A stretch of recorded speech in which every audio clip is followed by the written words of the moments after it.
이것이 복음이다. 보라, 구원과 교회 생활이다. 누가복음 19장 10절 말씀입니다. 인자가 온 것은 잃어버린 자를 찾아 구원하려 함이니라. 아멘. 주님이 가장 원하시는 것이 구원받는 것입니다. 그리고 주님이 가장 원하시는 것이 그 구원받은 사람이 교회 생활하는 것입니다. 그래서 구원과 교회 생활이 하나님께서 성경에서 가장 원하는 그런 말씀들입니다. 구약에 복음이 있습니다. 이사야 53장 5절 말씀이죠. 주님이 찔리신 것은 우리 허물 때문이요 주님이 상하신 것은 우리 죄악 때문이라. 주님이 징계를 받음으로 우리가 평화를 누리게 되었고 주님이 채찍에 맞음으로 우리가 나음을 받게 되었습니다. 고린도후서 6장 2절 말씀 보라, 지금이라. 은혜 받는 것도 구원받는 것도 바로 지금입니다. 그래서 지금 우리는 어떠한 삶을 살아야 되냐? 지금 나는 예배자냐? 지금 내가 기도하고 찬양하는 사람이냐? 지금 내가 헌신하고 봉사하는 사람이냐라고 그런 말씀들이죠. 누가복음을 우리가 같이 나누고 있습니다. 누가복음 1장에는 데오빌로 각하, 이제 주님을 사랑하는 자, 주님의 사랑받는 자에게 쓴 책이다라는 말. 누가복음 2장에는 베들레헴에 예수님이 탄생하시고 구유에 나셨다. 짐승의 먹잇감인 구유에 나셨다. 생명의 빵집에서 나셨다라는 그런 말씀이고요. 또 목자들이 와서 축하합니다. 선한 목자로 오셨다는 말입니다. 누가복음 3장에 보면 예수님이 이제 요한에게 침례를 받으시는 물침례가 있어요. 그리고 예수님은 성령 침례, 불침례를 하시는 분이다라고 말씀을 하고 있습니다. 그리고 이제 누가복음 4장에는 시험 받으신 예수님이 나옵니다. 세 가지 시험이죠. 먹음직, 보암직, 탐스럽게 하는 육신의 정욕, 안목의 정욕, 이생의 자랑입니다. 사람들의 모든 죄는 다 이 세 가지에 걸려 있습니다. 그래서 이 세 가지만 조심하면 되는데 조심할 수가 있나요? 선악과 먹은 인간이 그럴 수 없습니다. 그렇지만 예수님을 의지할 때 그 예수님의 믿음으로 승리하게 되는 거죠. 그래서 이기는 자는 이렇게 말하죠. 이기는 자는 주님께서 보상을 해주신다. 7교회에 요한계시록에 말씀하는 그런 말씀들입니다. 그 이기는 사람은 뭘 이기겠어요? 자기를 이기는 겁니다. 자기 자신을 이긴 자, 이런 말이죠. 다른 사람을 이겨서 싸워서 이기겠어요? 뭐 하겠어요? 그런 게 아니라 자기 자신을 이긴 자, 그런 사람들에게 보상을 내려주신다. 이제 이런 말씀들입니다.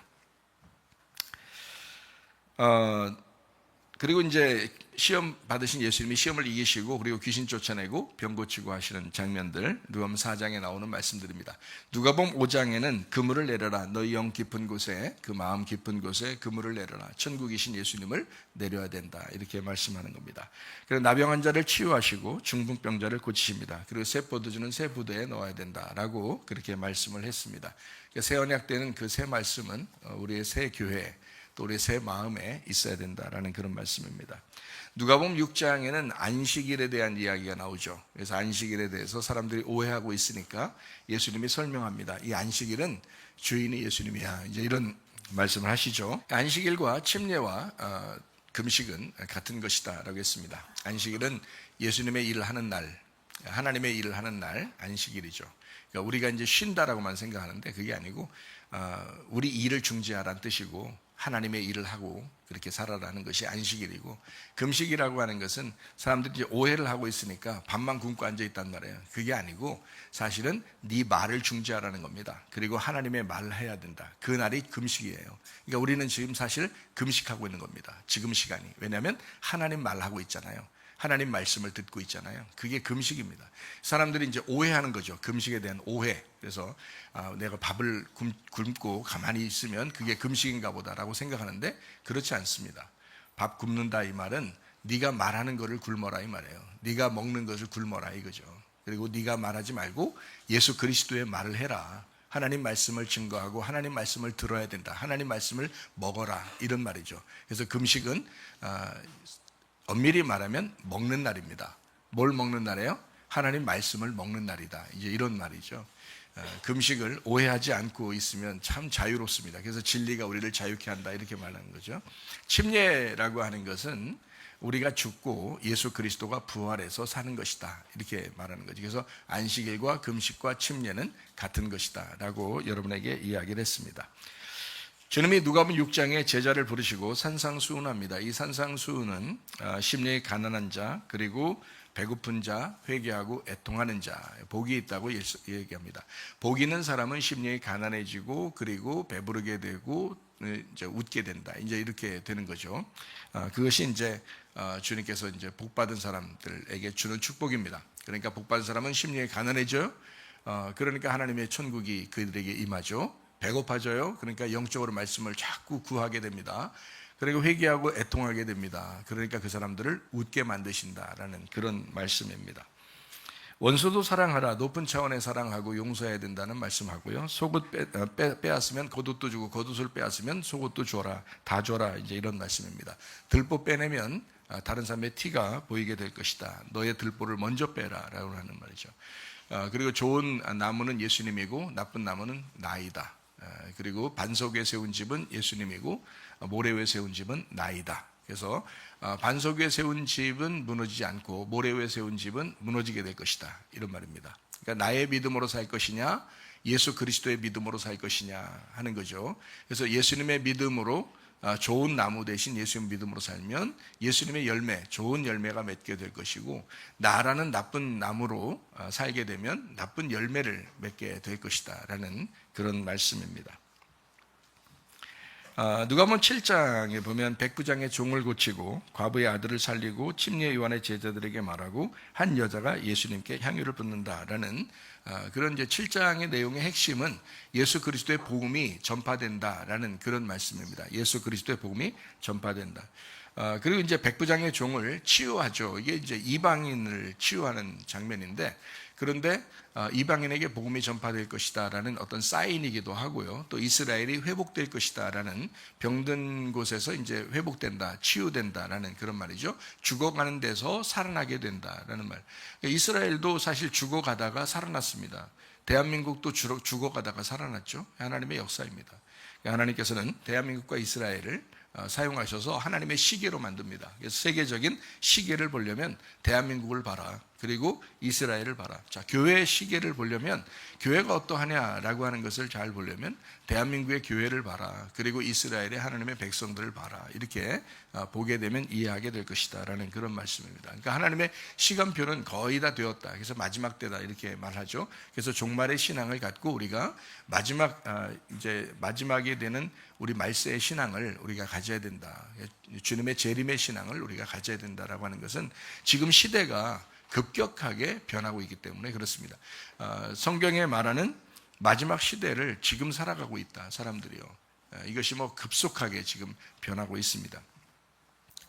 그래서 우리 자신들이 하나님께서 싫어하는 것이 무엇이냐라고 하는 걸 정확하게 알고 우리가 살아야 된다 해서 잠언서 6장에 보면 하나님이 싫어하는 죄가 나옵니다. 마가복음 7장에 보면 마음속에 죄가 나오죠. 그리고 로마서 1장에 보면 마지막 때 죄가 나옵니다. 고린도전서 6장에 보면 하나님 나라를 상속받지 못하는 자들이 나옵니다. 갈라디아서 5장에 보면 육체의 일이 뭐고 성령의 열매가 뭐다라고 하는 것을 이제 이야기하는데요. 육체의 일은 하나님의 나라를 유업으로 받을 수가 없다라고 해서 계시록까지 이것이 이제 요약해서 나온다면 요한계시록에는 음녀가 나와요. 이 음녀가 육체의 대표입니다. 그래서 육체를 행하는 자, 음녀, 이것은 하나님 나라를 유업으로 받을 수가 없다라는 말이고요. 골로새 3장에 보면 탐욕이 우상 숭배다라고 했습니다. 선악과를 먹은 것이 탐욕이고 그게 우상 숭배다라는 그런 얘기죠. 디모데후서 3장에 보면 말세에 일어나는 그런 이제 죄들이 나옵니다. 거기에 보면 여러 가지 종류들이 나와요. 이것을 여러분이 이제 집에서 성경을 보면서 한번 보면 말세에는 이게 지금 말세구나. 지금이 그런 때구나라는 것을 알게 됩니다. 그래서 디모데후서 3장에 말세에 일어나는 특별한 죄들이 나온다. 사람들이 돈을 사랑하게 되고 부모를 거역하게 되고 자기 맘대로 살아가게 된다. 이제 이런 것을 알 수가 있습니다. 계시록 21장에는 둘째 사망에 거하는 자들에 대한 이야기가 나오고요. 요한계시록 22장에는 성 밖에 있는 자들을 이제 이야기하고 있습니다. 말세 징조가 있습니다. 말세 징조는 다니엘서 12장에 과학이 발달한다라고 되어 있습니다. 지금 그렇죠. 그리고 빠른 교통수단, 그러니까 교통이 빨라진다. 지금은 그렇죠. 점점 더 그럴 것입니다. 지식이 폭발한다. 지금이 그렇죠. 이게 다니엘서 12장에 되면 마지막 때에 이런 일들이 벌어지게 된다라는 그런 이야기가 나옵니다. 누가복음 21장에는 이단이 증가한다라고 되어 있고요. 지금 이단들이 얼마나 많습니까? 그리고 전쟁, 기근, 지진, 기독교인 핍박, 교회가 핍박당하고 교회를 미워하는 그런 시대다라는 거죠. 예루살렘이 포위되고 그리고 이제 세계 경제는 통합이 될 것이고 동성애가 발달하게 될 것입니다. 세계 정치, 경제, 종교가 연합하게 될 것이다라는 것입니다. 이것이 마지막 때예요. 그래서 우리가 성경을 마지막 때를 이렇게 보려면 신약에서 보려면 마태복음 24장하고요. 그리고 누가복음 21장을 자세히 읽어보면 여러분 마지막 때의 어떤 내용들이 나와 있습니다. 그래서 우리 주님께서는 우리에게 항상 깨어있어 기도하라. 이게 누가복음 21장 36절의 내용입니다. 백부장의 종이 치료받았다라고 한다면 이방인 죄인이 구원받았다라고 하는 것을 의미합니다. 이것을 우리가 이제 보게 되면 성경을 좀 이제 이해하려고 성경을 좀 보게 되면요. 70일에 대한 이야기가 우리가 좀 알아야 되는데요. 70일에라고 하는 것을 사람들이 많이 오해를 해서 70일에를 오해하지 않아야 성경이 좀 제대로 보이는데 이거를 뭔가 자기들이 정해놓은 어떤 교리에 있어서 정해놓고서 성경을 보다 보니까 그러다 보니까 이제 성경이 잘못 보이게 되는 거예요. 엉뚱하게 보이는 거죠. 그게 아닌데 그래서 성경에 이제 맥추절, 오순절, 성령 충만절 이런 것이 있으면 유대인을 통한 이방인 교회가 건축된다라고 하는 것을 의미하는 그런 내용들이거든요. 이방인 전도의 문을 누가 여느냐면 베드로가 열어줍니다. 베드로가 마태복음 16장에 천국의 열쇠를 받았기 때문에 그래요. 그래서 베드로가 먼저 열어줘야 돼요. 그러니까 그게 어디 나오냐면 사도행전 10장에 나온다고 그랬죠. 사도행전 10장에 고넬료에게 이제 복음을 전할 때 사도행전 9장에 바울이 전도된 예수님이 전도했죠. 복음이 전파돼서 바울에게 회개의 역사가 일어났어요. 사도행전 9장에. 근데 사도행전 10장에 고넬료를 바울이 전도하지 않고 베드로가 전도해요. 왜냐하면 이방인의 첫 번째 구원자가 사도행전 10장에 나오거든요. 그게 고넬료입니다.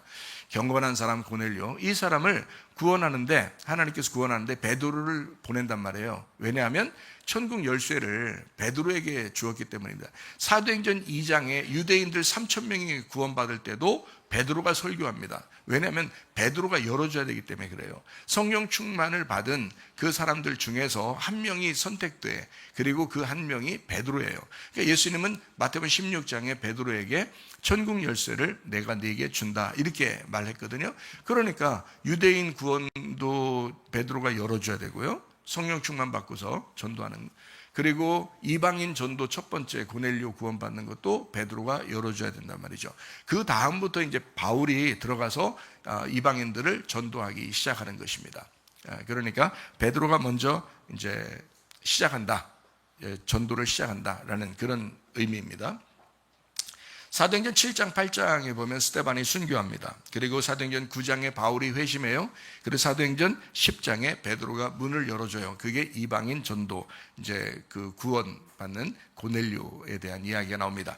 그래서 사도행전 11장부터 13장에 보면 이제 바울을 하나님이 준비시켜서 이제 선교, 세계 선교로 내보내는, 이방인 전도를 위해서 내보내는 장면이 사도행전에 나온단 말이죠. 그 기간이 있어요. 그러니까 이제 여러분 잘 생각해 봐요.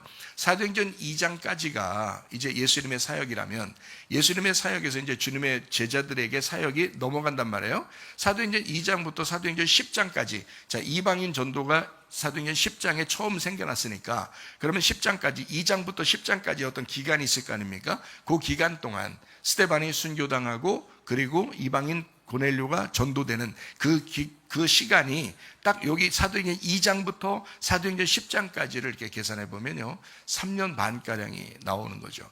그러니까 이것이 이제 지났다면 생각해 보세요. 유대인 전도를 위해서 예수님이 오셨고, 그리고 이방인 전도가 되기 전에 나머지 유대인들을 전도하기 위해서 3년 반 동안 제자들이 일을 했다. 그러면 이제 7년이라고 하는 기간이 다 지난 거거든요. 그 다음부터 바울이 시작할 때부터요, 이방인의 시대가 열립니다.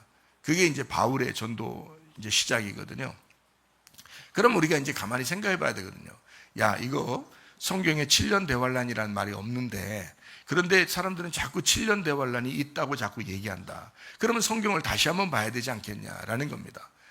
예수님이 3년 반 동안 하나님 아버지의 일을 하시고 제자들이 3년 반 동안 이제 유대인 사역을 하게 되고, 그리고 바울을 통해서 이제 이방인 전도가 시작된다라는 그런 얘기입니다. 그러면 이제 70일에라고 하는 게 다니엘의 70일에가 완성됐다는 얘기거든요. 예수님과 제자들을 통해서 이게 완성됐다는 얘기거든요. 근데 이거를 그렇게 생각을 하지 않으면 자꾸 7년 대환란으로 오해를 하게 된단 말입니다. 사람들이 오해하는 그런 이야기들이에요. 7년 대환란은 완성이 됐습니다. 그래서 7년 대환란, 이 71회에서 나온 건데요. 다니엘서 9장에 나오는 이야기입니다. 이게 7일회와 62일회와 한 일회에 대한 이야기예요. 7일회, 62일회, 한 일회, 이것이 이제 3단계로 이루어졌죠. 애굽, 광야, 가나안, 뜰, 성소, 지성소 이렇게 됩니다. 가나안 땅에 들어가면 여리고성이 있고 그리고 본토가 나와요. 그래서 여리고성을 무너뜨려야 본토에 들어간다 이렇게 되죠. 2개로 나옵니다. 이렇게. 그래서 여리고성은 우리가 무너뜨리는 게 아니고 하나님이 직접 하셔야 돼요. 예수님의 십자가를 의미합니다. 그리고 나머지 본토 생활을 이제 이야기하죠. 거기서는 자기들이 농사 져야 되고 또 자기들이 이제 전쟁도 해야 되고 이제 이렇게 한다는 거죠. 교회 생활을 의미하는 거죠. 마찬가지로 지성소에 들어갔어요. 그럼 언약궤를 만나야 된다. 이제 마지막 한 일회에 대한 언약이다. 이런 이야기입니다. 다니엘의 기도 71회에 대한 오해를 사람들이 너무 많이 하고 있기 때문에 이렇게 여러분에게 설명을 했습니다. 자기의 죄와 이스라엘의 죄와 또 예루살렘을 위하여 하나님 앞에 기도할 때 다니엘서 9장에 나오는 다니엘의 기도입니다. 그때 하나님께서는 이스라엘 백성들을 위해서 71회를 정하겠다라고 이야기한 거거든요.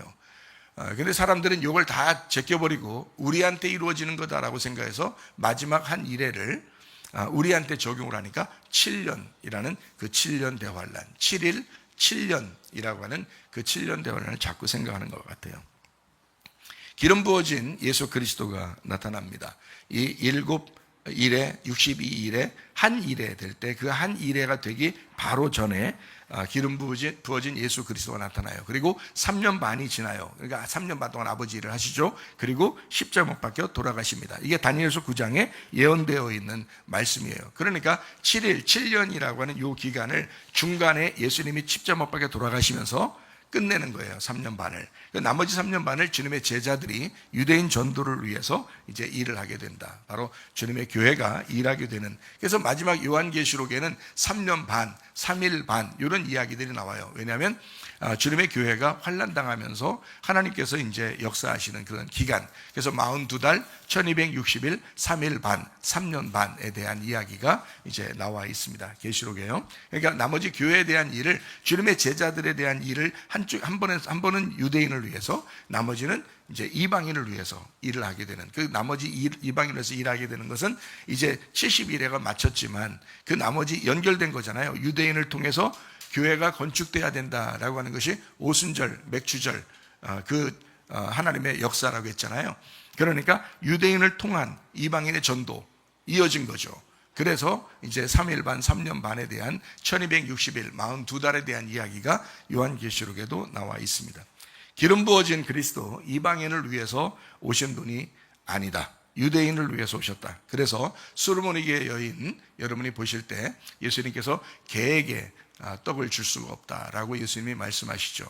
그 말은 자기는 유대인을 위해서 왔다. 그 기간 안에 왔다는 얘기입니다. 71회의 그 기간 안에 왔기 때문에 예수님은 이방인을 구원할 수가 없었습니다. 38년 된 병자, 소경, 바디메오, 사마리아 여자, 또 가늠한 여자, 이런 모든 사람들은 다, 또 삭개오도 마찬가지죠. 예수님이 다 직접 찾아가서 구원하는 그런 사람들은요, 다 유대인이었습니다. 이스라엘 사람들이었어요. 이방인이 아니었습니다. 이방인의 구원이 성경에 이제 2개가 나오는데 하나는 수르보니게 여인입니다. 그리고 백부장 하인에 대한 이야기입니다. 이 2가지가 예수님에게서 나오는데요. 이 2가지도 직접 어떻게 가서 구원하거나 이렇게 할 수가 없다는 것을 이야기합니다. 너의 믿음이 너의 하인을 고쳤고 너의 믿음이 너의 딸을 구원했다. 이렇게 말합니다. 다시 말하면 예수님이 71회 기간 안에 오셨기 때문에 그들에게는 좀 좋은 말로 하지 않는 그런 경향이 있었다라는 그런 말입니다. 그렇지만 이 수르보니게 여인은 뭐라고 예수님에게 말하냐면 자녀의 떡을 먹다가 부스러기가 떨어지면 개들도 먹지 않습니까? 라고 자기를 개라고 이야기했죠. 이 수르보니게 여인이 예수님을 찾아왔을 때 이 사람이 순 거지였다 이렇게 말하지 않았습니다. 성경에요. 그런데 이 여자가 어떤 위치에 있는지 모르잖아요. 이 사람은 헬라인이었어요. 그 당시에 헬라 문화를 가지고 로마가 시작됐기 때문에요. 헬라 문화, 바벨론 문화가 메데파사로요. 메데파사의 문화가 그리스 헬라죠. 헬라의 문화가 엄청났습니다. 그런데 그 헬라의 문화가 그대로 로마로 내려왔거든요. 그래서 로마 시민권을 가졌다, 또 헬라인이다 이러면 굉장한 사람들이었거든요. 근데 이 수르보니게 여인이 바로 그런 여자였어요. 그러니까 이 사람은 거지라는 그런 여자가 아닙니다. 거지 같은 그런 여자, 자기를 개라고 하니까 사람들이 생각할 때, 야, 이 여자는 형편없는 여자인가 보다 이렇게 생각할지 모르지만, 예수님이 오히려 이 여자에게 형편없다고 얘기한 것은 일부러 자기는 유대인을 구원하러 왔지 이방인을 구원하러 오지 않았다라는 것을 강조하기 위해서 얘기한 거죠. 이 여자는 그런 여자였습니다. 그러니까 아주 형편없는 여자는 아니고 뭔가 굉장히 많이 가지고 있는 여자였을 수도 있습니다. 그런데 딸을 위해서 구하러 온 거죠, 이 여자가. 그랬을 때 이제 이 수르보니게 여인이요, 예수님에게 그래, 맞아요, 저는 게이입니다 라고 이야기합니다. 다시 말하면 자기 자신을 그대로 드러냅니다. 그러니까 예수님께서 너의 믿음이 너의 딸을 구원했다, 귀신이 떠나갔다라고 이야기합니다. 마가복음 7장에 나와 있는 그런 말씀들이죠. 자, 그러니까 예수님의 어떤 그 사역을 우리가 오해하지 않고 성경을 볼 수 있는 그런 내용들이죠. 72대라고 하는 다니엘서 9장만 잘 해석이 된다면, 그러면 이게 예수님의 그 말씀들이 오해가 되지 않고 다 이해가 되는 그런 말씀들이잖아요. 그래요? 백부장, 자기 집에 들어오는 것을 감당하지 못할 것이다 라고 했습니다. 정확하게 자기 자신을 파악했죠. 그리고 예수님에 대해서 예수님의 그 권위를 파악했습니다. 그때 예수님께서 그 믿음을 칭찬합니다. 백부장의 믿음을 어떤 믿음이라고 그래요? 이스라엘 중에서도 이만한 믿음을 내가 보질 못했다라고 이야기합니다. 그만큼 큰 믿음을 가졌다라고 했습니다. 자, 이렇게 큰 믿음이라고 하는 것은 어떤 믿음을 이야기할까요? 보이지 않는 믿음을 큰 믿음이라고 한다. 보이는 믿음, 봐야지만이 믿는 거, 이런 것은 작은 믿음이죠. 봐야지 믿는 건 누가 못 믿어요? 다 믿을 수 있죠. 그런데 보이지 않는 믿음을 가지고 있는 것을 큰 믿음이라고 이야기한다. 우리 하나님 안 보이죠? 근데 우리가 믿잖아요. 천국 안 보이죠? 근데 우리가 믿잖아요. 큰 믿음이죠. 그래서 우리가 교회에 나온 거잖아요. 예배 드리잖아요. 얼마나 감사한 일입니까? 아브라함이 그런 큰 믿음 갖습니다. 그래서 보이는 믿음이라고 하는 그 바벨탑 이렇게 막 쌓으면서 예배 드리던 그런 사람들이요, 하나님 앞에 예배 드린다고 막 하던 그런 사람들, 하나님께서 그걸 다 바벨탑 무너뜨리죠. 근데 하나님은 아브라함을 일방적으로 부르십니다. 그리고 아브라함에게 예배 드리라고 얘기해요. 근데 아브라함이 어떻게 해요? 갈 바를 알지 못하고 그 말씀을 따라갔다라고 이야기합니다. 큰 믿음을 가진 거죠. 아브라함을 하나님이 선택했습니다. 그러면 여러분, 말씀에 의한 믿음으로 천국에 들어가는 것입니다. 여러분, 우리는 말씀을 가지고 있어야, 그리고 말씀에 의한 믿음을 가지고 있어야 천국에 들어간다. 우리가 보인 어떤 표적이 우리를 천국 데려가는 것이 아닙니다. 기적이 천국을 데려가는 것이 아닙니다. 말씀에 의한 믿음이 천국에 데리고 들어간다라는 그런 말씀입니다. 백부장의 마음은 참 선한 마음이었다. 하인도 동정하는 그런 마음이었잖아요. 사도행전 10장에 있는 고넬료도 선한 마음을 가지고 있었다. 그래서 우리가 선한 마음을 가지고 사는 것 참 중요하다. 이 땅에서 선한 분은 하나님밖에 없으니까 우리가 선한 마음을 가졌다 그러면 하나님의 마음을 가졌다라고 볼 수가 있습니다. 그러니까 여러분, 그리스도인들은 다른 데 요구도 먹을 만큼 살지 말고 선한 마음을 가지셔야 합니다. 누가복음 7장 32절 말씀입니다. 비유하건대 아이들이 장터에 앉아 서로 불러 이르되 우리가 너희를 향하여 피리를 불어도 너희가 춤추지 않고 우리가 곡하여도 너희가 울지 아니하였다 함과 같도다라고 했습니다. 주님께 관심 없는 사람들이 많습니다. 교회에 관심 없는 사람들이 많습니다. 그래도 우리 하나님은 상관없이 우리를 사랑하시고 고치시고 치료하시는 그런 분이시다라는 말입니다. 요한에서 4장 8절 16절 말씀입니다. 사랑하지 아니하는 자는 하나님을 알지 못하나니 이는 하나님은 사랑이심이라. 하나님 우리를 사랑하시는 사랑을 우리가 알고 믿었느니 하나님은 사랑이시라. 사랑 안에 거하는 자는 하나님 안에 거하고 하나님도 그의 안에 거하신다라고 했습니다. 하나님은 일방적인 사랑을 가지고 계신다. 조건을 내세우는 사랑이 아닙니다. 부모가 자녀한테 그렇죠. 조건 내세우고 사랑하지 않습니다. 일방적으로 사랑하는 겁니다. 그렇죠? 예. 누가복음 7장 12절 말씀입니다. 성문에 가까이 이르실 때에 사람들이 한 죽은 자를 메고 나오니 이는 한 어머니의 독자요 그의 어머니는 과부라. 그의 성에 많은 사람도 그와 함께 나왔다라고 했습니다. 죽음에 처한 사람을 부활시키는 주님, 주님을 만난 사람은 다 죽어도 살겠고 살아서 믿는 자는 영원히 죽지 않는다. 요한복음 11장 25절 26절의 말씀입니다. 예수께서 이르시되 나는 부활이요 생명이니 나를 믿는 자는 죽어도 살겠고 무릇 살아서 나를 믿는 자는 영원히 죽지 아니하리니 이것을 네가 믿느냐라고 했습니다. 죽어도 살겠고 살아서 믿는 자는 영원히 죽지 않는다라고 했습니다. 부활에 대한 것도 사람들이 많이 오해하고 있다 그랬죠. 그래서 우리가 성경을 부활에 대한 이야기도 좀 알아야 됩니다. 마태복음 12장 39절 40절 말씀입니다. 예수께서 대답하여 이르시되 악하고 음란한 세대가 표적을 구하나 선지자 요나의 표적밖에는 보일 표적이 없느니라. 요나가 밤낮 사흘 동안 큰 물고기 뱃속에 있었던 것 같이 인자도 밤낮 사흘 동안 땅속에 있으리라. 그러니까 예수님이 이렇게 말한 것은 무덤 속에 밤과 낮이 3일 동안 있어야 된다라는 것을 이야기하는 것입니다. 마태복음 28장 1절 말씀이요 안식 후 첫날 부활했다라는 말이고요. 누가복음 24장 1절 말씀도 안식 후 첫날 부활했다. 요한복음 20장 1절 말씀도 안식 후 첫날 부활했다라는 것입니다. 그 안식 후 첫날을 사람들이 오해합니다. 다 일요일 날로만 생각하고 있는데요. 사실은 안식 후 첫날은 토요일 저녁부터 일요일 저녁까지입니다. 그러니까 토요일 밤에 부활했어도 안식 후 첫날 부활한 거고요. 일요일 날 새벽에 부활했어도 안식 후 첫날 부활한 것입니다. 그렇죠? 그래서 안식 후 첫날 이렇게 여러분에게 이야기하는 거고요. 마가복음 16장 1절 2절 말씀 안식일이 지남에 막달라 마리아와 야고보의 어머니 마리아와 또 살로메가 가서 예수께 바르기 위하여 향품을 사다 두었다가 안식 후 첫날 매우 일찍이 해 돋을 때에 그 무덤으로 갔다. 그러니까 안식일이 두 개가 나온다라는 것입니다. 하나는 6월절 안식일이고요. 하나는 토요일 안식일입니다. 그러니까 이 두 개의 안식일 그 중간에 향품을 사러 갔었다라는 그런 이야기입니다. 요한복음 19장 31절 말씀입니다. 이날은 준비일이라 유대인들은 그 안식일이 큰 날이므로 무교절이라고는 6월절입니다.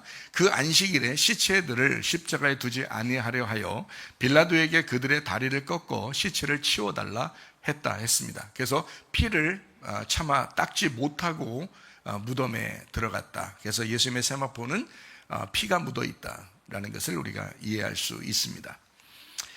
그러니까요, 이게 이제 큰 안식일 6월절이라고 하는 무교절의 6월절이 안식일이 있었고, 그 다음에 그 다음날 하루 쉬어서 사람들이 향품을 준비할 수 있었고요. 그 다음날이 토요일 안식이었습니다.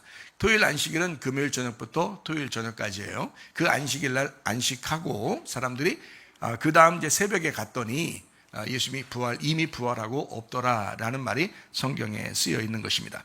그래서요, 수요일 저녁에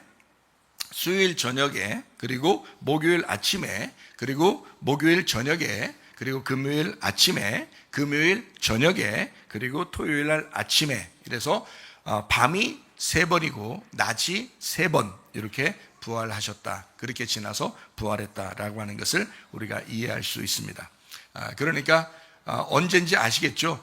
금요일부터 토요일까지가 안식일이니까 그 토요일 저녁부터가 다음 날입니다. 그때 부활하셨단 말이에요. 그 전에가 하루고 그 다음에 그 전날 쉬는 날이고 그 다음에 그 전날이 6월절 무교절 6월절이라는 안식일이고요. 그리고 그 전날 이제 그 전 아침에부터 고난을 당하시고 이제 오후에 이제 해지기 전에 이제 돌아가시죠. 오후에.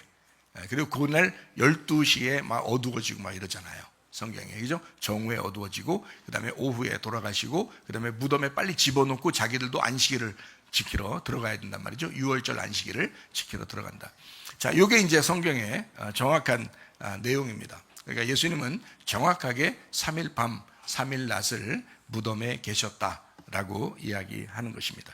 요한계시록 20장 6절 말씀입니다. 이 첫째 부활에 참여하는 자들은 복이 있고 거룩하도다. 둘째 사망이 그들을 다스리는 권세가 없고 도리어 그들이 하나님과 그리스도의 제사장이 되어 1000년 동안 그리스도와 더불어 왕노릇 할 것이다 라고 했습니다. 첫째 부활에 참여한 자, 예수님은 첫째 부활하셨고 그 첫째 부활에 참여한 자가 바로 우리들이라. 우리들이 첫째 부활에 참여하게 되면 둘째 사망이 오지 않으니까 이것을 영생한다, 영원히 산다라고 이야기하는 것입니다. 누가복음 7장 22절 말씀이요. 예수께서 대답하여 이르시되 너희가 가서 보고 들은 것을 요한에게 알리되 맹인이 보며 못 걷는 사람이 걸으며 나병 환자가 깨끗함을 받으며 귀먹은 사람이 들으며 죽은 자가 살아나며 가난한 자에게 복음이 전파된다 하라라고 했습니다. 누가복음 19장 10절 말씀입니다. 인자가 온 것은 잃어버린 자를 찾아 구원하려 함이라. 자, 가난한 사람입니다. 심령이 가난한 사람이에요. 잃어버린 자는 다른 말로 말하면 심령이 가난한 사람을 얘기하는 거예요. 심령이 가난한 사람에게 복음이 전파된다. 그리고 구원받게 된다라는 그런 말씀입니다. 누가복음 7장 26절 말씀입니다. 그러면 너희가 무엇을 보려고 나갔더냐? 선지자냐? 옳다. 내가 너희에게 이르노니 선지자보다 훌륭한 자다라고 했습니다. 침례 요한에 대한 칭찬입니다. 누가복음 7장 28절 말씀입니다. 내가 너희에게 말하는 여자가 낳은 자 중에 요한보다 큰 자가 없도다. 그러나 하나님의 나라에서는 극히 작은 자라도 이보다 크다라고 했습니다. 왜냐하면 주님과 합하여 한 영이 됐기 때문에 침례 요한보다 크다라고 했죠. 왜냐하면 침례 요한이 뭐라고 하냐면 예수님이 오시면은 보라 세상 죄를 지고 가는 하나님의 어린 양이로다. 그분이 오시면 나는 그분의 신들매도 감당하지 못한다. 신발끈도 내가 메고 풀 수가 없는 분이다 라고 이야기하잖아요. 근데 그 분과 내가 하나가 된다면 침례 요한보다 훨씬 더 훌륭한 사람이죠. 어린아이라 할지라도. 그렇죠? 근데 그 침례 요한, 인간의 모든 구약, 예수님 오시기 전에 모든 인간의 가장 훌륭한 사람이 침례 요한이다라고 예수님이 말씀해요. 그러나 어린아이라 할지라도 예수님과 하나가 되면 그러면 침례 요한보다 더 크다라고 얘기하는 겁니다. 고린도전서 6장 17절 말씀입니다. 주와 합하는 자는 한 영이니라 라고 말씀했습니다. 자, 누가복음 7장 32절 말씀입니다. 비와건대 아이들이 장터에 앉아 서로 불러 이르되 우리가 너희를 향하여 피리를 불어도 너희가 춤추지 않고 우리가 곡하여도 너희가 울지 아니하였다 함과 같도다. 마비 상태를 얘기합니다. 사람들이 마비 상태, 예수님과 잔치하지도 않고 침례 요한과 함께 회개하지도 않는 사람들. 자, 이것이 바로 지금의 세상 사람들입니다. 지금 여러분과 제가 사는 이 세상도 똑같습니다. 주님과 교회에 관심이 없습니다. 열심히 하지 않습니다. 주님의 그 열정에 포함되어 있지 않습니다. 자기 멋대로 해요. 그렇게 신앙생활하는 사람들이 꽤 많습니다. 여러분, 우리가 비난하고자 하는 얘기가 아니라 회개하고자 하는 것입니다. 하나님 말씀 안에서 우리가 이렇게 세상 사람처럼 이렇게 살면 안 되겠구나. 우리가 바리새인들처럼 이렇게 살면 안 되겠구나. 진짜 회개하고 참된 그리스도인처럼 살아야 되겠구나 하는 것입니다. 교회에 관심하는 것, 교회 공동체 목적, 예배 중심, 선교 중심입니다. 예배 공동체, 경제 공동체. 그래서 예배를 위하여 서로 하나가 돼서 자꾸 모이기를 패한 어떤 사람들의 습관 같지 않고 계속 모이는 겁니다. 그러면 그걸 예배라 이렇게 말을 해요.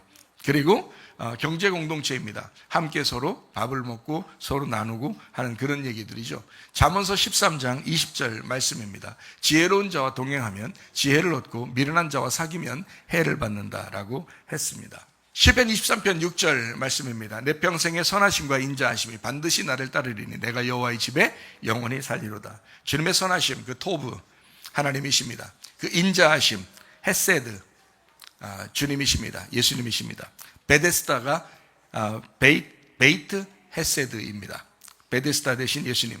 자, 그래서 하나님의 선하심과 그 인자하심, 하나님과 그 예수님이 우리를 막 추격한대요. 라다프 막 추격한답니다. 막 따라온대요. 왜요? 여호와의 집에 영원히 거하게 하려고요. 여호와의 집이 어디입니까? 성막, 성전, 예수 그리스도 교회입니다. 그것이 바로 여호와의 집입니다. 그 여호와의 집에 영원히 거하게 하려고, 그것이 복이니까 그렇게 하려고 우리를 막 추격하신다라는 것입니다. 여러분, 교회에 속해 있어야 합니다. 주님의 몸에 속해 있어야 합니다. 왜냐하면 이게 주님께서 가장 원하시는 거거든요. 여호와의 집에 영원히 살리로다. 그게 복이기 때문에 그렇습니다. 교회와 하나 되게 하시는 복으로 하나님은 인도하신다라는 그런 말씀입니다. 누가복음 19장 10절 말씀이요. 인자가 온 것은 잃어버린 자를 찾아 구원하려 함이니라라는 것입니다. 자, 누가복음 7장 38절 말씀입니다. 여인이 하나 나와요. 예수의 뒤로 그 발 곁에 서서 울며 눈물로 그 발을 적시고 자기 머리털로 닦고 그 발에 입 맞추고 향유를 부었다라는 그런 말씀입니다. 우리에게 있는 그 향유가 있어야 합니다. 그리고 예수님에게 부어지는 그런 향유가 있어야 합니다. 아주 값비싼 거죠. 자기의 가장 값어치 있는 거죠. 여러분의 가장 값어치 있는 게 무엇입니까? 여러분의 가장 값어치 있는 게 뭐예요? 잘 들으세요. 자녀가 있는 사람들은 잘 들으세요. 자기 가장 값어치 있는 게 뭐예요? 자녀입니다. 그리고 이 세상에서 사람들은 가장 값어치 있는 걸 자기 돈이라고 여깁니다. 그리고 자기 남편일 수도 있고요. 자기 아내일 수도 있습니다. 자기 시간일 수도 있고요. 자기 생명일 수도 있습니다. 그렇죠? 이것이 자기의 가장 값어치 있는 향유예요. 그 향유 값을 깨뜨리는 겁니다. 그리고 주님의 발에 붓는 거예요. 그 여인이 여기에 나와 있습니다. 누가복음 7장 36절의 말씀에 보니까요. 한 바리새인이 예수께 자기와 함께 잡수시기를 청하니 이에 바리새인의 집에 들어가 앉으셨을 때에 자 이런 일이 벌어졌어요. 어떤 일이요? 여자가 향유옥합을 깨뜨려 주님께 부었다라는 그런 것이 이루어졌다는 거거든요.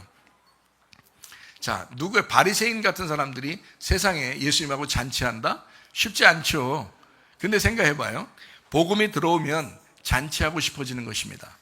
바리새인이라 할지라도 복음이 들어오게 되면 잔치하고 싶어져요. 주님을 영접하는 자는 함께 음식을 먹고 싶어 한다. 자, 바리새인의 집에 주님이 잔치하고 있습니다. 근데 여인이 이제 향유옥합을 깨뜨려서 주님께 부었다라는 그런 내용이거든요. 자, 음식을 같이 나눈다는 것만큼 즐거운 일이 있을까? 예수님 어디에 가도 밥 굶고 그러지는 않으셨어요. 누가 다 제공하고 그랬습니다. 예수님의 제자들도 밥 굶고 그러지는 않았습니다. 계속 누군가가 제공했습니다. 특별히 성경에 보면 마리아, 마르다 이런 사람들이요 아주 많이 봉양하고 그랬습니다. 공개했죠. 그러니까 아주 주님의 제자들 또 주님은 늘 이렇게 음식을 같이 나누는 것을 즐거워했습니다. 베드로를 다시 부를 때도 주님께서 이제 음식을 준비해 놓죠. 그리고 베드로 제자들에게 같이 먹자 이렇게 얘기하잖아요. 니네들이 잡아온 것도 좀 가져와 봐라 이렇게 하죠. 먼저 이렇게 가지고 있으면서 니네들 잡아온 것도 먼저 가져와라 이렇게 또 얘기해요. 그러면서 같이 먹자고 그렇게 얘기합니다. 예수님은 어디에 가서든 함께 식사하는 것을 아주 좋아했습니다. 식사하면 그 사람의 성품이 다 보인다 그러죠. 그래서 식사하는 걸 참 즐겨 하는 것 같아요. 교회가 함께 모여서 음식을 나누면서 서로 교제하는 것은 아주 좋은 일입니다. 중요한 일입니다. 우리가 주님과 함께 있으면 주님은 우리에게 말씀을 나누어 줄 것입니다. 주님이 만약에 우리와 함께 있다면 늘 어때요? 말씀을 나누어 주고 싶어 하시겠죠. 주님의 마음입니다. 주님은 우리에게 말씀의 양식으로 오신 분이에요. 그래서 어디에 태어나셨어요? 베들레헴에 태어났어요. 그리고 구유에 태어났어요. 왜요? 우리에게 먹잇감 되시려고. 아예 자기가 먹여주려고 그러는 거예요. 베들레헴 생명의 빵, 그 떡집, 빵집에서 태어났었어요. 아예 거기에서 생명을 제공하고자 하는 주님의 마음입니다. 짐승들의 음식으로 오셨다. 베들레헴에 오셨다. 구유에 태어났다. 참 의미 있는 이야기입니다. 그러니까 빵집이라고 하는 게 굉장히 좋은 거죠. 빵집이. 빌립보서 1장 5절 말씀입니다. 너희가 첫날부터 이제까지 복음을 위한 일에 참여하고 있기 때문이다 라고 했습니다. 빌립보에 교회가 세워졌습니다. 바울의 선교 여행에서 빌립보에 갔을 때 안식일에 기도하게 되거든요. 안식일에 기도하러 기도처소를 이렇게 찾으러 다니는데 강가에 루디아라는 여자를 만납니다. 사도행전 16장에 나와 있는 이야기예요. 이것이 이제 빌립보 교회가 탄생되는 그런 놀라운 이야기였습니다. 근데 빌립보의 이제 교회, 빌립보에서 이 루디아라는 여자가요, 자기 집을 개방합니다. 복음을 듣고 너무 좋아서 자기 집을 개방해서 빌립보 교회가 세워지는 것입니다. 이게 빌립보 교회예요. 루디아가 바울을 만나서 주님의 복음을 알게 됩니다. 가만히 있을 수 없으니까 집을 개방해요. 그리고 빌립보 교회의 시작이 되었습니다. 빌립보 교회는 바울의 기쁨이었습니다. 늘 빌립보 교회는요, 바울이 늘 기쁨으로 이렇게 편지를 씁니다. 이 빌립보 내용을 보면 상당히 그 빌립보서를 보면 기쁨으로 편지를 쓰는 것을 볼 수가 있어요. 바울의 교회이기도 하고, 바울이 이렇게 전도여행을 가가지고 교회이기도 하고, 아주 주님 안에서 이 바울이 아주 애착을 가진 그런 교회였던 것 같아요. 이 빌립보 교회, 바울의 기쁨이었습니다. 어떤 사람은 목회자를 기쁘게 하는 사람이 있고, 어떤 사람은 목회자를 근심하게 하는 사람이 있습니다. 교회에서도 마찬가지예요. 말씀을 증거하는 자가 기쁨이 있어야 되는데 바울은 말씀을 증거하는 자예요. 빌립보 교회가 이 바울을 아주 기뻐하게 했다. 바울의 기쁨이 되었다라는 것이 성경의 빌립보서입니다. 사람들의 마음이 자꾸 바뀌기 때문에 목회자가 근심하게 됩니다. 근데 변함없이 주님을 사랑하는 사람이 얼마나 될까? 변함없이 주님을 사랑하는 사람, 또 변함없이 교회를 사랑하는 사람, 변함없이 그 목회자를 지지해 주는 사람이 많지 않은 세상입니다. 그럼에도 불구하고 빌립보 교회는 좀 달랐습니다. 이 빌립보 교회, 빌립보서 1장 5절 말씀입니다. 너희가 첫날부터 이제까지 복음을 위한 일에 참여하고 있기 때문이다 라고 했습니다. 바울의 기쁨이 됐다고 하는 것은 첫날부터 변함없이 복음에 동참하고 있었다. 이 빌립보 교회가. 빌립보서 4장 18절 말씀에 이렇게 합니다. 내게는 모든 것이 있고 또 풍부한지라 에바브로디도 편에 너희가 준 것을 받음으로 내가 풍족하니 이는 받으실 만한 향기로운 제물이요 하나님을 기쁘시게 한 것이다. 바울의 선교를 돕기 위해서 헌금도 보내주었습니다. 첫날부터 계속해서 그를 이제 봉사했죠. 그러니까 바울을 도왔습니다. 목회도 마찬가지입니다. 선교도 마찬가지입니다.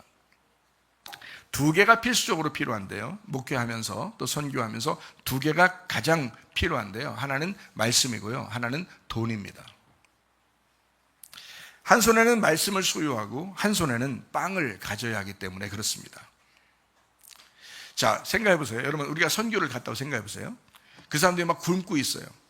근데 예수 믿으면 다 된다고, 예수님만 믿으라고, 자, 이렇게 말한다고 어떤 목회자가 선교사가 그렇게 한다고 생각해 보세요. 자기가 예수님도 아닌데, 막 이제 자기가 먹을 빵을 갖다 막 띄워주면서 계속 막 불어넣는 것도 아닌데, 근데 가가지고 여러분은 배부를 것입니다. 그냥 말씀만 들으세요. 이렇게 한다면, 선교사가 그렇게 한다면 참 어처구니 없을 것입니다. 그 말을 듣는 사람들이. 그렇지 않습니까? 그래서 선교를 할 때 돈이 필요한 거예요. 빵을 사줘야 하는 겁니다. 그러면서 빵을 사주고 그리고 말씀, 복음을 증거해 줘야 되는 거거든요. 그래서 말씀과 돈이 함께 가야 되는 거예요. 선교회. 목회자도 마찬가지예요. 교회도 마찬가지예요. 목회하는 게 똑같습니다. 목회하는 것도요, 여기서 말씀을 증거합니다. 그런데 그 말씀을 보존하기 위해서 돈이 필요한 거예요.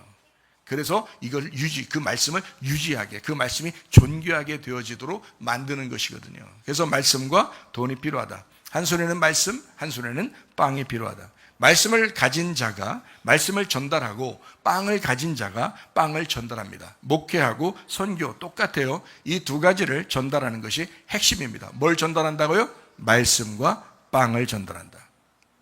말씀과 빵을 같이 전달한다. 하나만 전달한다는 것이 아닙니다. 예수님이 말씀이시라고 해서, 말씀이 하늘에 계신 말씀이라고 해서 이 땅에 내려오셨는데, 예수님이 말씀이라고 했는데, 야, 니네는 말씀만 먹어, 안 먹어도 돼. 그래서 계속 다 굶기고, 예수님도 굶고, 그렇게 살았다고 생각해요. 3년 반 동안 그렇게 살았다고 생각해요. 그렇게 살지도 못하지만, 3일 반도 그렇게 살 수가 없을 겁니다. 계속해서 굶기고, 3일 반 동안 굶기고, 또 3일 반 동안 굶기면서, 계속해서 니네는 말씀만 먹어야 돼. 나도 말씀만 먹을 거야. 이렇게 예수님이 하시고 다녔겠어요? 아니에요.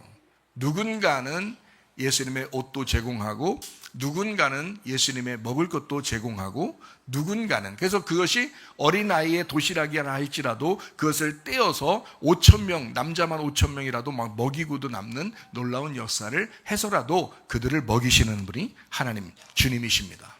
그러니까 빵과 말씀이 같이 나가야 돼요. 근데 사람들은 생각할 때, 아이고, 뭐, 목사는 뭐, 가난해도 돼. 뭐, 먹는 것이 힘들어도 돼. 뭐, 그게 훨씬 더 거룩하게 보여. 뭐, 이렇게 생각하는 사람들도 있습니다. 그렇지 않아요. 목사도 먹어야 합니다. 목사도 먹으면서 말씀을 증거하는 거거든요. 근데 사람들은 착각하는 거예요. 그러니까 마치 뭐, 부활에 대한 오해, 착각하는 것, 70일에 대한 오해, 착각하는 것, 똑같아요. 성탄절도 예수님 오신 거, 이거에 대한 사람들이 착각해요. 그날은 뭐 그냥 기쁨으로 그냥 웃으면서 지내면 되는 줄 아는데 사실 안 그렇습니다. 성탄절날 예수님이 구유에 오신 것은 자기가 죽으러 오셨다는 것을 나타내기 위해서거든요. 나의 죽음을 통해, 나의 희생을 통해, 나의 봉사를 통해 누군가가 살아갈 수 있다면 이라는 것입니다. 예. 그래서 예수님이 이 땅에 오신 거거든요. 12월 25일 날 오신 것이 아닙니다.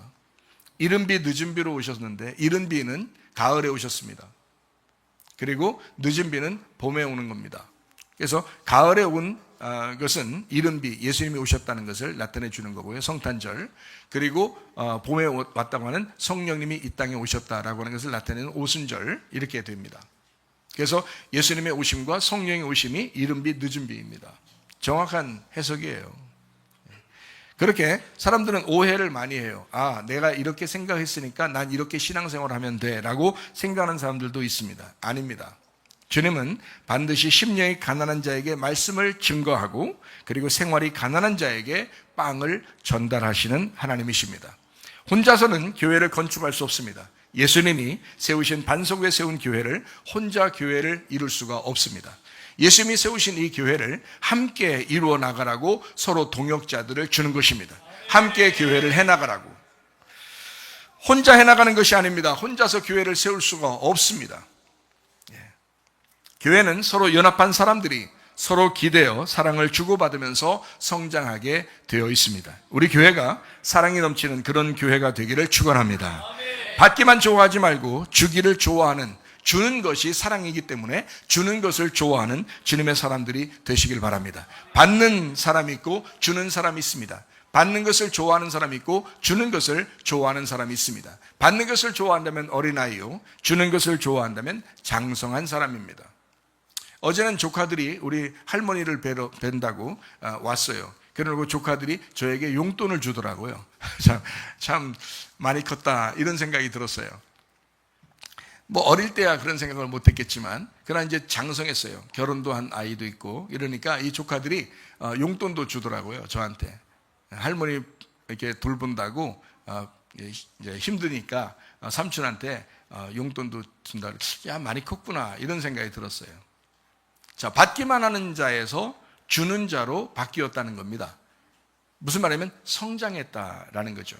자녀들도 똑같잖아요. 자녀들도 어릴 때는 막 받기만 합니다. 근데 이 아이가 어느 날 결혼도 하고 어느 날 보니까 막 효도하려고 막 한단 말이에요. 제가 우리 어머니에게 효도하려고 그러잖아요. 컸단 얘기예요. 컸단 얘기야. 무슨 말인지 알겠어요? 그러니까 자녀가 되면 어릴 땐 받는 거예요. 잘 사랑을 받는 거예요. 그 다음에 이제 좀 컸잖아요. 그러면 이제 알아요. 그래서 부모에게 효도하고 싶어져요. 그죠? 이제 주는 사람이 되고 싶어진단 말이에요. 여러분, 교회와 똑같아요. 교회 와서 받기만 하려고 하는 사람이 있어요. 아직 어린아이입니다. 받으세요. 어린아이니까 받으시라고요. 그러나 장성한 사람이라고 생각되면 헌금도 하는 거고, 봉사도 하는 거고, 헌신도 하는 거고, 자꾸 주는 사랑이 나가는 겁니다. 무슨 말인지 알겠어요? 여러분은 어떤 사람입니까? 성장한 그리스도인입니까? 아니면 아직도 어린아이 같은 그런 그리스도인입니까? 어린아이 때는 받는 거고요, 크면은 주는 것입니다. 주는 사랑이 더 기뻐요. 누군가는 받으면서 기뻐합니다. 그러나 누군가는 주면서 기뻐합니다. 저는요, 지금 생각해보면 뭘 주면서 막 기뻐요. 우리 자녀들한테도 막 지금도 주면서 기뻐하고요. 교인들한테 말씀을 주면서 기뻐하고요. 우리 아내한테도 주면서 기뻐하고, 우리 어머니한테 드리면서 기뻐하고요. 막 기뻐요. 그냥 막 기뻐요. 누구한테 막 줘요. 목사님들 만나도 내가 식사를 사줘야 기쁘고요. 뭐 이래요. 뭐 줘야 기쁘다고요. 주는 것을 좋아하는 목사가 됐다. 참 감사한 거 아닙니까? 성장했다, 그런 말입니다. 성장했다. 주님이 우리의 음식으로 돌아가시면 우리가 살아나는 것입니다. 요한복음 6장에 생명의 빵으로 오신 주님, 우리를 위해서 생명의 빵으로 오셨다. 자, 말씀을 정리합니다. 말씀을 들으면 믿음이 생기고 믿음이 있으면 구원을 받게 됩니다. 구원받은 사람은 예배드리게 되어 있고 예배를 드리게 되면 하나님과 나를 잘 알게 됩니다. 하나님과 나를 잘 알게 되면 주님의 사랑 안에서 교제하는 천국이 이루어질 것입니다. 누가복음 7장 36절 말씀입니다. 한 바리새인이 예수께 자기와 함께 잡수시기를 청하니 이에 바리새인의 집에 들어가 앉으셨다라고 되어 있습니다. 로마서 14장 17절 말씀입니다. 하나님의 나라는 먹는 것과 마시는 것이 아니 오직 성령 안에 있는 의와 평강과 기쁨이다 라고 했습니다. 한 여자가 있었습니다. 주님께 울면서 와서 눈물로 발을 씻기는 여인이었습니다. 누가복음 7장 38절 말씀입니다. 예수의 뒤로 그 발 곁에 서서 울며 눈물로 그 발을 적시고 자기 머리털로 닦고 그 발에 입 맞추고 향유를 부었다라고 되어 있습니다. 눈물과 향기가 되시는 예수님, 눈물과 향기를 그 예수님에게만 돌려드려야 되겠다라고 생각해서 그렇게 드리는 그 여인이 있었습니다. 여러분의 자식은 누구 겁니까? 여러분의 돈은 누구 겁니까? 여러분의 시간은 누구 겁니까? 여러분의 생명은 누구 겁니까? 여러분이 가지고 있는 그 값비싼 그 향기가, 그 향기 나는 그 향유가 예수님 거라고 여기는 여인이 있었다는 거죠. 근데 마치 우리는 착각합니다. 내 거 아닌가? 내 남편, 내 자녀, 내 아내, 내 돈, 내 거 아닌가? 라고 생각하는 사람들이 꽤 있습니다. 이 여인처럼 빚을 많이 진 여인은 더 많이 감사하게 되어 있습니다. 그걸 깨달은 거죠, 이 여자가. 그렇습니다. 사랑의 빚을 진 사람이 우리 그리스도인입니다. 빚진 자. 주님은 우리 모두의 죄를 탐감해 주었습니다. 죄 사함을 받은 자는 무엇을 해야 할까? 감사입니다. 감사해야 합니다. 파괴된 자가 구원받으면 어때요? 잃어버린 자가 구원받으면 어때요? 감사하게 되어 있습니다. 그래서 우리는 예배 드리는 거예요. 예배는 뭐야? 감사입니다. 감사입니다. 모든 게 감사. 근데 감사하면서도 어린 아이들은 그냥 받기만 해요. 왜? 자기가 드릴 게 하나도 없는 거예요. 근데 감사하면서 좀 자기가 장성한 사람이 됐어요. 성장한 사람이 됐어요. 뭔가 하나님 앞에 드리고 싶은 거예요. 그게 장성한 사람들의 모임입니다. 감사는 마귀가 할 수 없는 유일한 것입니다. 그러니까 더욱 감사하면서 살아야 하겠습니다. 주님과 동행하다가 주님 만나기를 축원합니다. 누가복음 19장 10절 읽고 마치도록 하겠습니다. 인자가 온 것은 잃어버린 자를 찾아 구원하려 함이니라. 아멘.